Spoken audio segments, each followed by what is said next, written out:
Good afternoon বন্ধুরা, সবাই কি করছো এখন? আজকে রবিবারের সকালবেলাতে মা পুজো করলো। সকালবেলা উঠে যে প্রত্যেক দিনের মতনই মা পুজো করছিল, তো আমি মাকে বললাম আজকে জলখাবারে অন্যরকম কিছু বানাতে, কারণ খেতে ইচ্ছে করছে ভীষণ লুচি, যেহেতু রবিবার।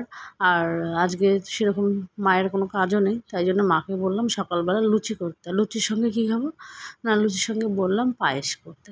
তো মা প্রত্যেক দিনের মতনই পুজো করলো, করে নিয়ে করতে বসে গেল মানে লুচির জোগাড়। আর যার জন্য সকালবেলা উঠে মাকে আটাটা মাখতে হবে, আর আমাকে মাখতে বললো, তো আমি তো বললাম তাহলে আমি খাবো না। যেরকম আমি প্রত্যেক দিনই কাজ করতে আমার ইচ্ছে করে না, সেই কারণে মাকে বললাম তুমি যদি করো তাহলেই খাবো, নাহলে খাবো না। এবার মা তো আর কি করবে, মা তো মাই হয়, না তো আর করতে পারবে না। যার জন্য মা পুজো করে উঠে আবার ওই যে মাখতে বসলো আটা। আর মার মতন আমরা কেউ করতেও পারবো না, বাঁচতেও পারবো না, কারণ মারটা খেতে একদমই আলাদা হয়।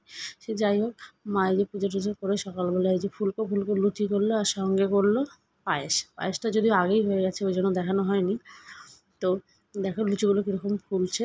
আর আমার মায়ের লুচিতে যে মাখিয়ে দেয়, বেশিক্ষণ কিন্তু মাখেও না, কিন্তু লুচিটা তোমার ফোলা থাকে প্রায় অনেকক্ষণ, যেটা আমাদের ক্ষেত্রে থাকে না। দেখো এক গামলা লুচি এক নিমিষে ভেজে ফেললো মা। আর সঙ্গে ছিল এই যে পায়েসটাতে যে হাঁড়িতে আগেই করে ফেলেছে। এই যে তোমাদেরকে দেখানোর জন্য আমি আবার একটু মাকে বললাম দেখাতে, তো এই যে মা দেখিয়ে দিচ্ছে। আর এই যে আমি, মা আর ভাই তিনজনে নিয়ে নিলাম সকালবেলা লুচি আর পায়েস। আর আমার ছেলে যেহেতু টিউশনে গেছে, তো ও তো সকালবেলা ভোরবেলা ভাত খেয়েই চলে গেছে। আর এই জন্য সকালবেলা জলখাবারে আমরা খেয়ে নিলাম লুচি পায়েস। ও যদিও এইসব সকালবেলা পছন্দ করে না, ও পরে খাবে, এই জন্য আমরা খেয়ে নিলাম।